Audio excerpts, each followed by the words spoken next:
أعوذ بالله من الشيطان الرجيم. بسم الله الرحمن الرحيم. الحمد لله رب العالمين. الحمد لله الذي جعل الحمد مفتاحا بذكره وسببا للمزيد من فضله ودليلا على آلائه وعظمته. ثم الصلاة والسلام على حبيبه وخيارته حافظ سره ومبلغ رسالاته سيدنا وحبيبنا وطبيب نفوسنا أبي القاسم المصطفى محمد. اللهم صل على محمد وآل محمد وعلى أهل بيته الطيبين الطاهرين وأصحابه الميامين المنتجبين. أما بعد، قال الله تعالى في محكم كتابه: أعوذ بالله من الشيطان الرجيم.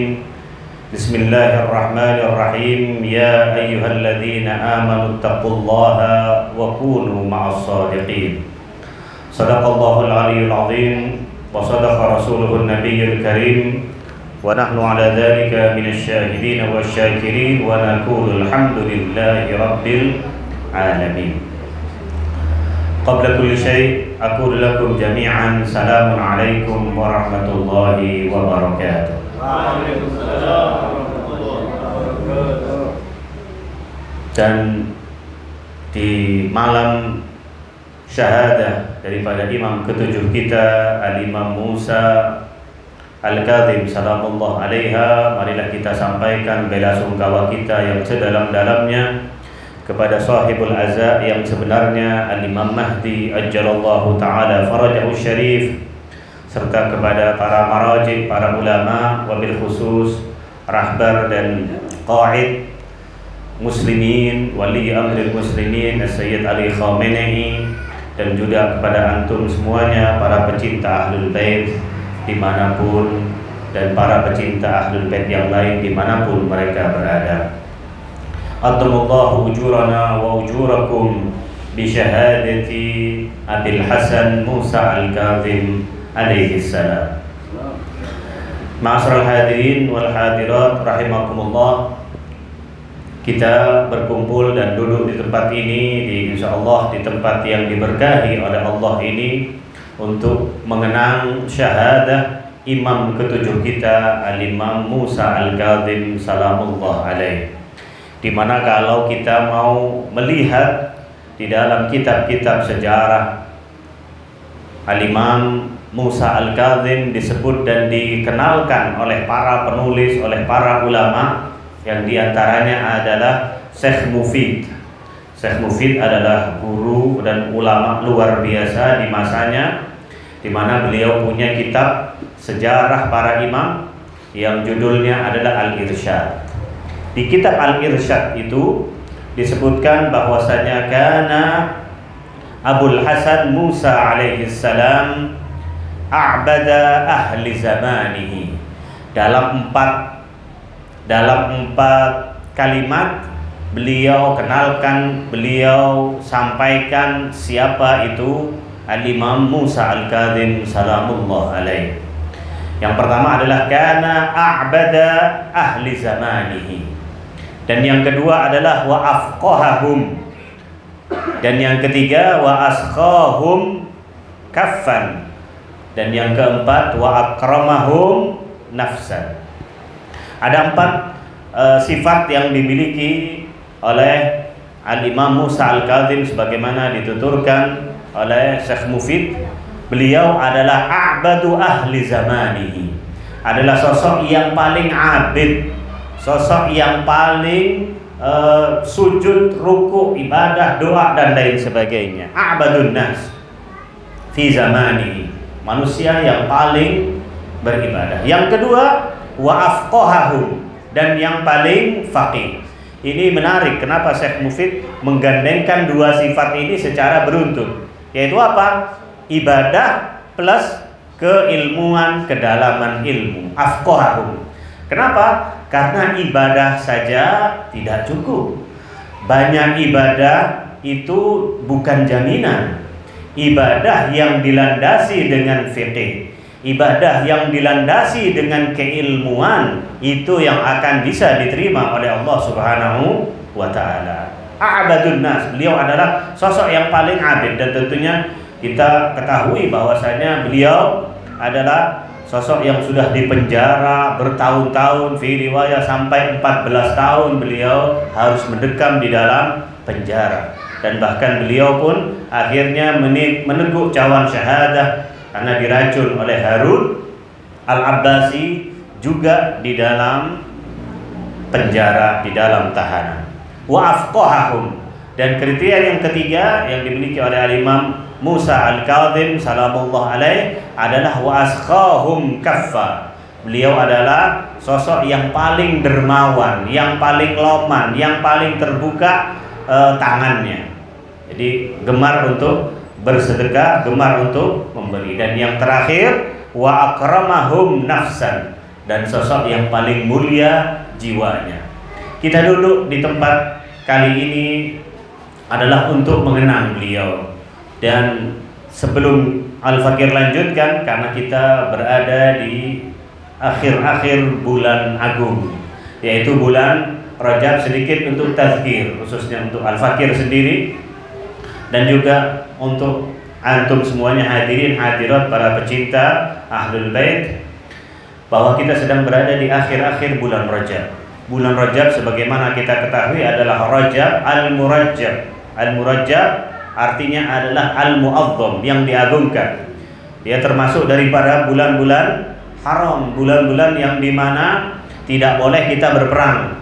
Untuk memerangi kaum kafir kita tidak diperkenankan. Oleh karena itu mari, mungkin kalau kita ada sengketa, ada masalah apapun, mari kita hormati, karena sebelum Islam pun bulan Rajab ini juga dihormati. Sehingga kalau kita dilarang untuk gontok-gontokan, untuk bermusuhan dengan orang-orang kafir, maka dengan sesama kita pun kita upayakan di bulan Rajab kita hentikan. Rajab adalah bulan Al-Asab, bulan di mana rahmat Allah dituang. Begitu juga bulan Rajab juga disebut dengan bulan Al-Asam, yang tuli. Apa maksudnya tuli? Tidak pernah terdengar bahwasanya di bulan ini Allah Subhanahu wa taala melakukan kebencian kepada orang-orang yang dikehendakinya. Ma'asyiral hadirin rahimakumullah. Oleh karena itu, untuk tazkir, untuk pengingat bagi kita berada di malam ke-25. Mari kita upayakan mungkin hal-hal atau ritual atau amalan terbaik di bulan Rajab yang begitu agung ini belum kita lakukan. Toreh kalau sareng panjenengan saja masih ada kesempatan beberapa hari, mari kita lakukan. Salah satunya adalah kita ketahui ainar rajabiyun, salah satu ungkapan yang begitu luar biasa di dalam riwayat bahwasanya nanti di hari kiamat akan ada teriakan di surga, teriakan di hari kiamat, ainar rajabiyun. Mana orang-orang yang menghormati, mana orang-orang yang mengagungkan bulan Rajab ini? Maka faqama, maka bangkitlah adalah orang-orang yang yudi'u wujuhuhum, mereka yang wajahnya bersinar, ya. Dan tentunya di akhir daripada riwayat ini itu yang membuat kita agak sedikit ringan, istilahnya bisa melakukannya. Maksud orang yang menghormati bulan Rajab, apakah yang puasa sebulan penuh atau menghidupkan malam-malamnya secara penuh? Al-Imam Ja'far Shadiq menyebutkan Rajabiyun itu cukup bagi mereka yang berpuasa walaupun sehari dari bulan Rajab ini. Sekali lagi, mari tersisa beberapa hari, khususnya 2 hari lagi, yaitu hari Bi'tsah Ar-Rasul sallallahu alaihi wa alihi wasallam. Ayatullah Jawadi Amuli pernah mengatakan bahwasanya salah satu bentuk keagungan bulan Rajab dipilih oleh Allah menjadi star, menjadi awal dari bulan diutusnya Sayyidul Wujudi Muhammad sallallahu alaihi wa alihi. Bi'tsah, ikhwan kita ahli sunnah memperingatinya dengan Isra Mi'raj. Tapi sekali lagi, tanpa adanya bi'tsah, kalau Nabi tidak diutus, Nabi tidak perlu di Isra Mi'rajkan. Sehingga kita para pengikut Ahlul Bait lebih memilih dan mengagungkan bi'tsah. Karena dengan diutusnya Nabi, pintu-pintu rahmat Allah bisa terbuka. Dengan diutusnya Nabi, maka penciptaan Allah akan berhasil sampai kepada tujuannya. Karena diciptakannya manusia, sebagaimana kita ketahui, wa ma khalaqtul jinna wal insa illa liya'budun. Tidak aku ciptakan jin dan manusia kecuali untuk ibadah. Ibadah ngawur, ya tadi afqahum, tidak bisa sampai kepada tujuannya. Dan salah satu yang bisa membuat ibadah manusia diterima adalah jika ada pemandunya, jika ada para imam, para nabi, dan itu dimulai dengan bi'sah Rasulullah sallallahu alaihi wasallam. Oleh karena itu, marilah kita manfaatkan sebisa mungkin. Para ulama mengatakan di hari ke-27 bulan Rajab sebisa mungkin kita tidak dalam rangka bepergian, untuk supaya kita bisa memanfaatkan untuk berpuasa di hari itu. Karena ada 4 di setiap tahun disebutkan adalah hari-hari yang begitu luar biasa. Yang diantaranya adalah tanggal 27 Rajab tersebut. Fi riwayah berkaitan dengan fadilah, keagungan puasa di tanggal 27 Rajab adalah sama atau sebanding dengan puasa Sittina Ama atau Sittina Sana, sama seperti puasa 60 tahun. Oleh karena itu, mari kita manfaatkan beberapa hari ke depan ini untuk berpuasa di saat itu. Dan tentunya kalau yang punya qadha, ya jangan puasa sunnah, niatkan aja dengan puasa qadha. Karena selama itu di fikih kita Ahlul Bait, selama kita masih punya tanggungan, kita tidak diperkenankan untuk melakukan puasa sunnah. Diniatkan saja, dan tentunya di dalam riwayat yang lain disebutkan kita juga bisa mendapatkan apa? Mendapatkan fadilah dari puasa tanggal 27 Rajab. Ma'asyiral hadirin wal hadirat rahimakumullah. Al-Imam Musa Al-Kadhim adalah sosok yang paling abid, sosok yang paling tekun dalam ibadahnya, paling dalam ilmunya, dan paling loman dalam memberikan sesuatu, dan juga adalah sosok yang paling mulia di masanya. Dan izinkan pada kesempatan kali ini kita ingin mengambil salah satu pelajaran dari beliau, salamullah alaih. Karena kalau berbicara tentang keutamaannya, tentunya kita tidak akan mampu. Kita tidak akan mampu untuk mensifati atau menjelaskan bagaimana keagungan beliau dan keluarga suci beliau yang lain, Ahlul Bait alaihimussalam. Tetapi cukup bagi kita di hari-hari yang semacam ini adalah bagaimana kita bisa mendapatkan pelajaran, berupaya untuk mengamalkan salah satu daripada amalan atau perbuatan yang beliau lakukan. Ma'asyiral hadirin wal hadirat, salah satu ya, dan tentunya ini diamalkan dan dilakukan oleh beliau, yang harus kita miliki adalah salah satu ciri dan keistimewaan seorang pribadi mukmin adalah dia selalu memanfaatkan kesempatan yang ada dalam hidupnya. Ma'asyiral hadirin, kita yang mungkin mendapatkan kenikmatan, kita yang mungkin mendapatkan kelebihan, maka sebagai pribadi mukmin jangan sampai kesempatan dan kelebihan itu hilang sebelum kita memanfaatkannya. Kita harus memanfaatkan. Al-fursatu tamurru kamarris sahab. Kesempatan itu pergi seperti lewatnya awan. Sehingga pribadi mukmin harus yaghtanimul furasa atau yaghtanimul furas, memanfaatkan kesempatan yang ada. Tidak boleh Tidak boleh menghilangkan, tidak boleh kita menyia-nyiakan hal tersebut. Bahkan yang lebih tinggi dari itu, justru kita bahkan dalam bala pun, dalam tantangan, dalam saat kita berada dalam kesulitan, dalam musibah, maka kita harus berupaya menjadikan musibah tersebut, hal-hal yang pahit tersebut menjadi sesuatu yang manis buat kita. Itu adalah pribadi seorang mukmin, dan itu kita akan pelajari dari Imam Musa Al-Kadzim salamullah alaiha. Bagaimana beliau dalam kesulitan yang luar biasa mampu merubah, mampu menjadikan kesulitan, musibah, bencana dan hal-hal yang lain itu menjadi peluang, ya, merubah tantangan menjadi peluang. Itu pelajaran yang akan kita tangkap pada kesempatan kali ini. Ya, apa caranya tantangan, kesulitan justru bermanfaat buat kita. Ma'asyiral hadirin wal hadirat rahimakumullah, bala memang tidak bisa dihindari. Sebagaimana nikmat pun juga demikian. Dan perlu diketahui bahwasanya kenikmatan apa saja?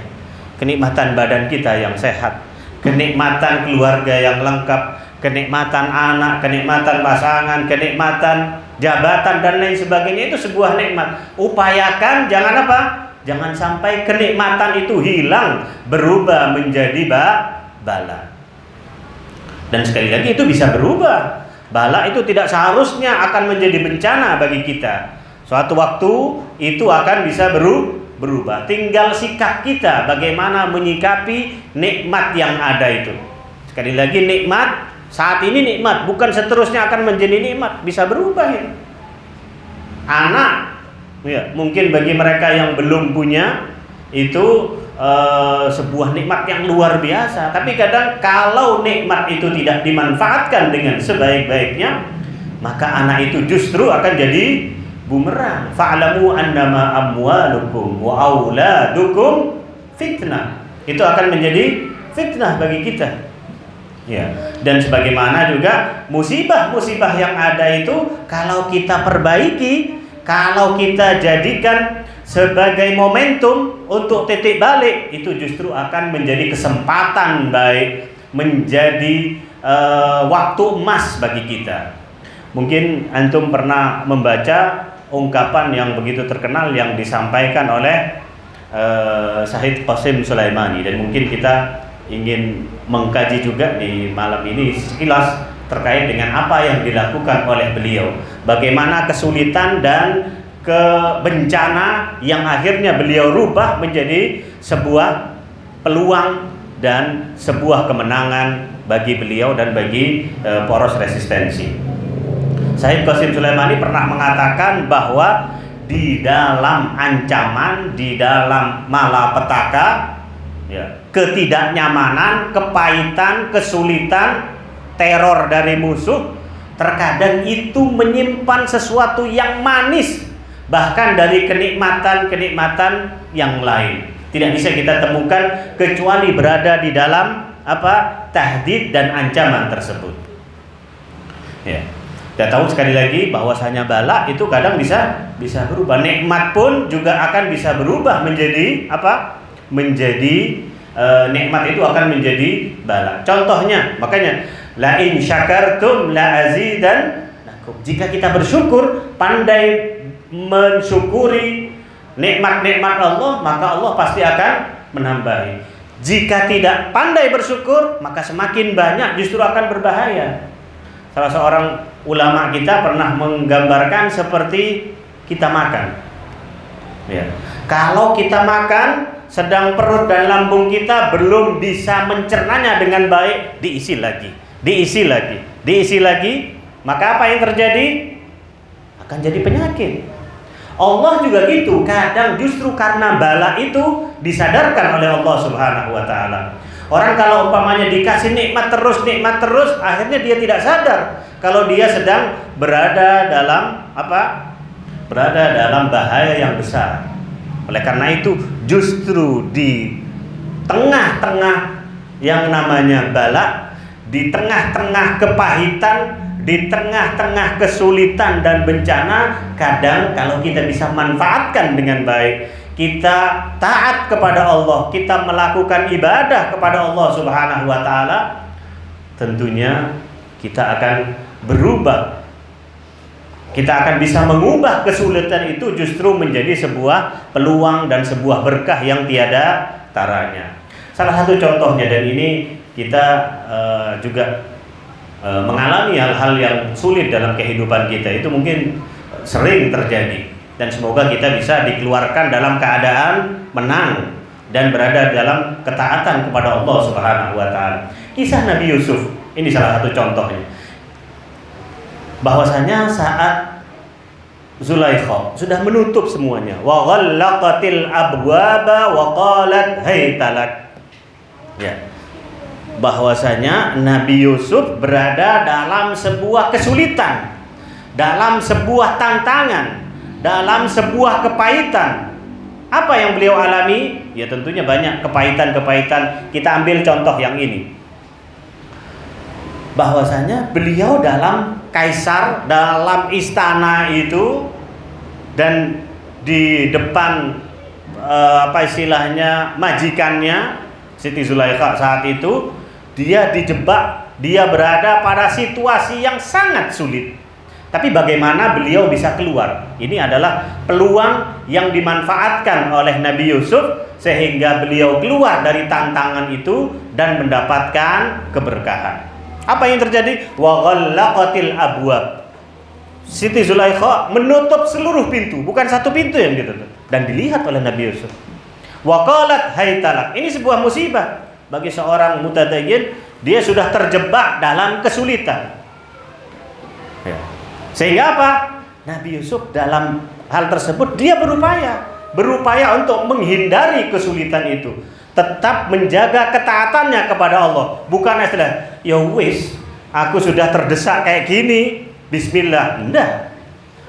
Nabi Yusuf, antum mau kemana? Ini sudah ditutup. Wa ghallaqatil abwab. Jamak loh.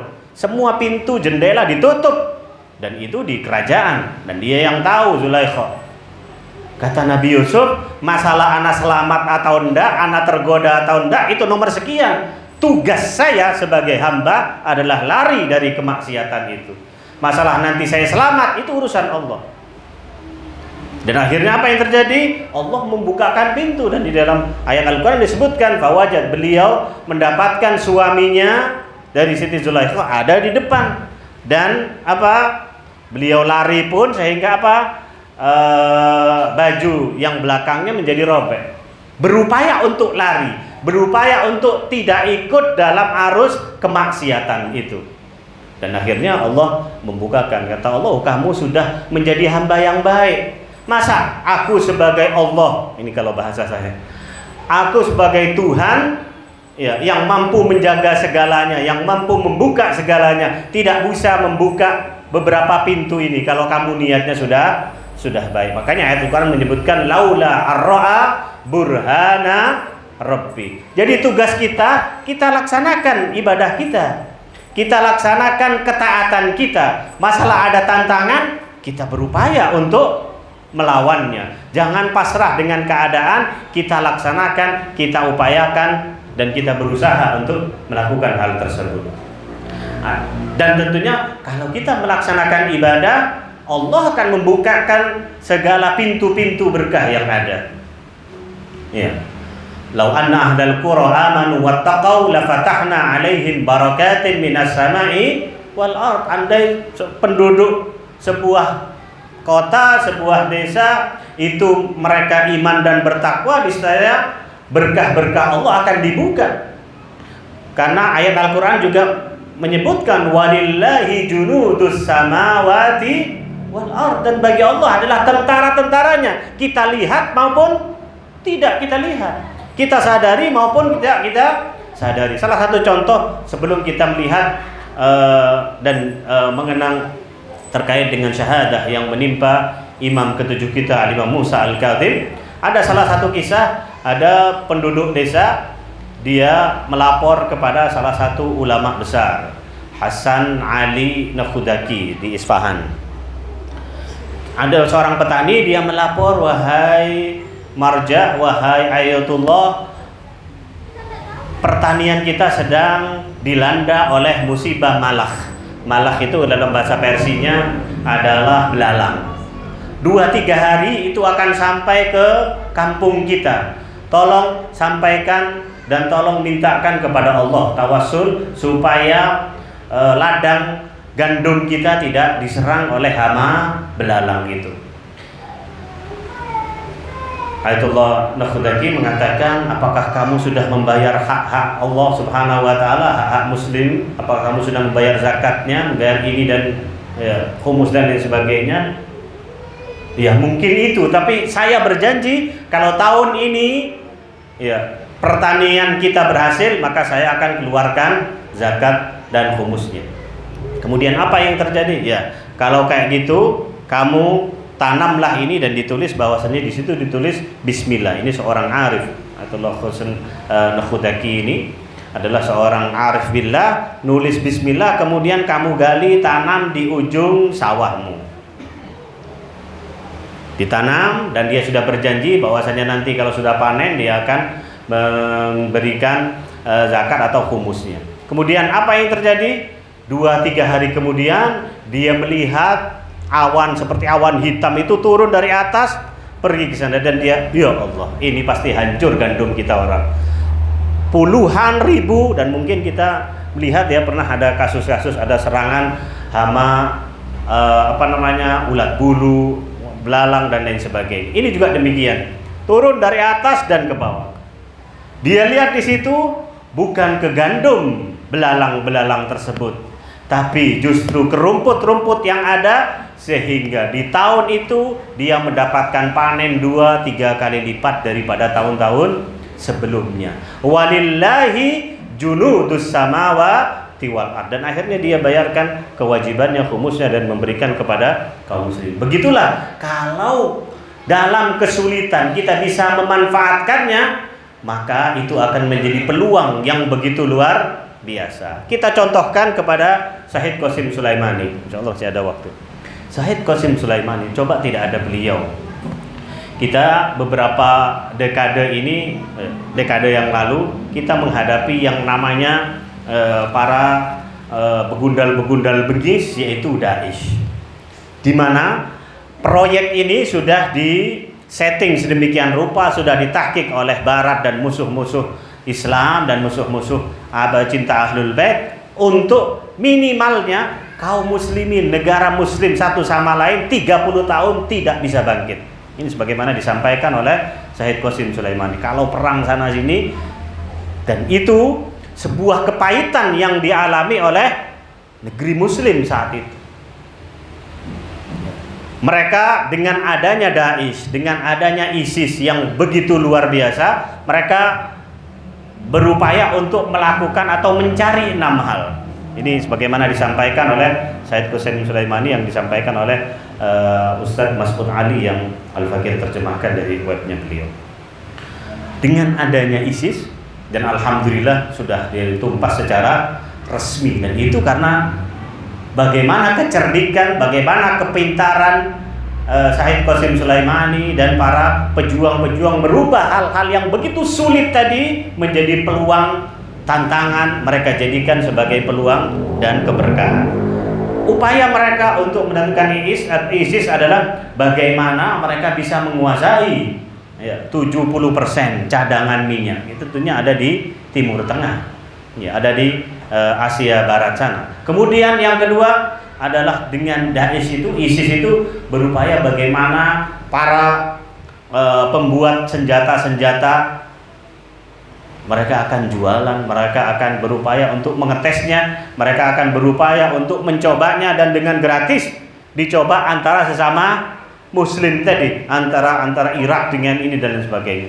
Kemudian hal yang selanjutnya adalah bagaimana negara-negara Islam saat itu, ya Suriah, Irak dan lain sebagainya, Lebanon, itu menjadi lemah karena adanya hal tersebut.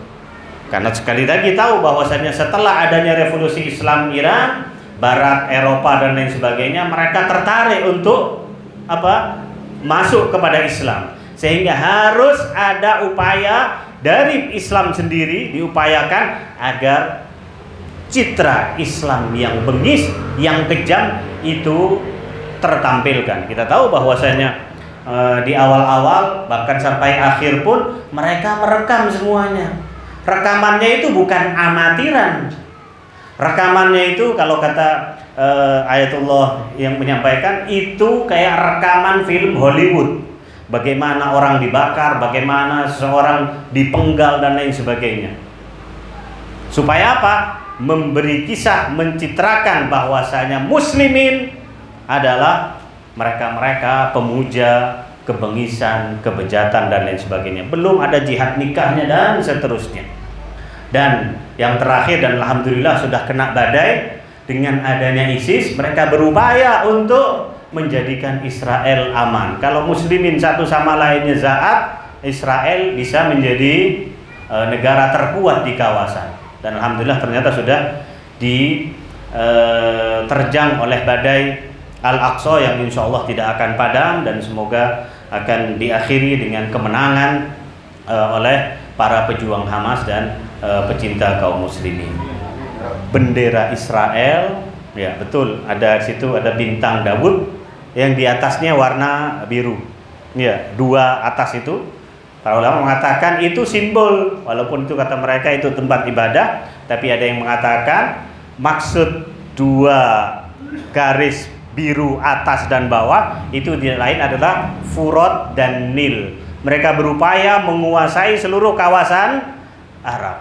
Dengan adanya Daesh, mereka berupaya agar Israel bisa berjaya di tempat itu. Tapi Syahid Qasim Sulaimani berubahnya. Beliau dengan segala perjuangan, dengan ibadahnya, dengan ketulusannya, dengan ubudiyahnya. Ya, kita kalau melihat ubudiyahnya, bagaimana beliau tidak mau mengambil harta orang lain. Pernah dikisahkan bahwasanya beliau pernah masuk terjebak di sebuah rumah di Suriah saat itu, dan beliau akhirnya memanfaatkan fasilitas di situ beberapa hari. Kemudian setelah mau keluar, beliau nulis, wahai fulan, wahai ibu, kalau umpamanya antum tidak ridho, saya pernah make di sini karena mungkin sedang berapa kali beliau dalam hampir akan diteror, hampir dibunuh dan sebagainya. Kalau anda tidak ridho, silahkan hubungi ini, itu adalah pasukan saya yang ada di Suriah, kamu ambil kerelaan dari situ. Orang-orang yang semacam ini, yang tetap menjaga ubudiyahnya, yang tetap menjaga ketaatannya akan mampu. Padahal itu peluang. Bagaimana targetnya utama daripada adanya ISIS adalah nanti Libanon. Libanon ujungnya adalah pusat daripada resistensi, yaitu Iran sendiri. Sehingga hatta yang anti revolusi pun akhirnya juga bersyukur dengan adanya Syahid Qasim Sulaimani yang berupaya membendung dan mampu membendung itu, sehingga apa? Sehingga ISIS tidak masuk. Justru sebaliknya, tantangan itu menjadi peluang dan keberkahan, sehingga akhirnya Jaisul Muqawah bukan hanya tidak mengganggu tidurnya para penduduk Israel, tapi justru sudah menyeberang dengan drone-dronenya Iran dengan kekuatan yang dimiliki oleh Syahid Qasim Sulaimani dan para sepah pastoran. Ini adalah sebuah contoh. Dan contoh yang paling agung adalah dari Imam Musa Al-Kadhim salamullah alaiha. Bagaimana beliau dalam kesulitan 14 tahun beliau di penjara. Makanya salah satu salam kita, dan mari kita dalam momen apapun, pas hari hanya sholati 2 rakaat, momen wiladah atau syahadah, pas besok kita sholat 2 rakaat, kita hadiahkan untuk beliau Al-Imam Musa Al-Kadhim, dan sebisa mungkin kita berziarah kepada beliau. Salah satu penggalan ziarahnya adalah assalamu alal mu'adzabi fi qa'ris sujud. Salam kepada sosok yang disiksa di kedalaman penjara. Penjaranya As-Siddiq. Beliau dipenjara ke sana kemari. Beliau menghadapi 4 imam. Ya. Naudzubillah, bukan imam. 4 penguasa, yaitu Mansur Dawaniqi, kemudian Mahdi, kemudian Al-Hadi, kemudian Al-Harun Ar-Rasyid yang akhirnya meracun beliau. Di 4 ini beliau mengalami di penjara kesana kemari 14 tahun. Tapi walaupun dalam situasi yang sangat sulit tadi, bahkan disebutkan tidak boleh menyebutkan nama beliau. Mereka bertakiyah, para sahabat yang ini bertemu dengan beliau, mengatakan sabir, mengatakan beliau adalah alim, abdun saleh. Ada yang bahkan sampai supaya mereka tidak ditangkap, fi riwayah bahkan dibebasin saat itu untuk orang-orang yang kaya untuk tidak membayar khumusnya. Bahkan salah satu ulama, ya, ada beberapa ulama yang mengatakan, kenapa putri beliau, siapa yang ada di Sayyidah Maksumah salamullah alaiha itu tidak menikah. Usia beliau sudah panjang, dan bukan hanya Sayyidah Maksumah salamullah alaiha. Usianya di dalam riwayat disebutkan Sayyidah Maksumah salamullah alaiha Fatimah Ats-Tsaniyah ini dia usianya 28 tapi tidak kawin. Sebagian ada yang mengatakan karena ketakutan daripada orang-orang selain, bisa jadi tidak ada kufu, tidak ada yang sepadan dengan Sayyidah Fatimah Al-Maksumah. Ada para ulama juga mengatakan karena ketakutan mereka untuk menyambung kekerabatan dengan Al-Imam Musa Al-Kadzim salamullah alaiha. Begitu sulit, ya, bahkan sampai tadi khumus sempat dibebaskan. Karena apa? Sempat tidak perlu dibayarkan, karena kalau nanti membayar berarti ini pengikutnya Al-Imam Musa Al-Kadzim. Tetapi apa yang terjadi dalam kondisi semacam itu? Beliau dikontrol, tidak boleh dikunjungi. Kalaupun dikunjungi dengan pakai kadang setahun beliau di penjara, sebulan keluar ini lagi dan seterusnya. Tetapi beliau mampu mengeluarkan 600 murid-murid yang luar biasa. Syabakatul wakalah atau yang saat ini seperti marjaiyah itu sudah digagas oleh Al-Imam Musa Al-Kadzim salamullah alaiha. Sehingga kalau beliau ternyata pasrah, ya, pasrah dengan keadaan, bagaimana beliau diteror, bagaimana beliau sudah kita tidak bisa ngapa-ngapain ini. Makanya akan keputusasaan itu akan membuat apa? Kita tidak mendapatkan peluang, kita tidak mendapatkan keberkahan yang ada. Al-Imam Musa Al-Kadzim dalam kondisi semacam itu, beliau tetap dengan kondisi yang ada, bahkan bagaimana beliau mengajarkan ilmu, bagaimana beliau menyampaikan riwayat itu dengan cara yang sangat luar biasa. Tantangan beliau rubah menjadi peluang. Itu saja yang dapat Al-Fakir sampaikan. Semoga itu menjadi pelajaran bagi kita, pelajaran dari Sayyid Qasim Sulaimani, pelajaran Nabi Yusuf, pelajaran dari Al-Imam Musa Al-Kadzim, yakni jangan menyerah dengan keadaan, jangan menyerah dengan tantangan yang ada. Justru terkadang kemanisan itu muncul dari yang namanya tantangan tersebut. Assalamu alal mu'adzabi fi qa'ris sujud wa dhulamil matamir.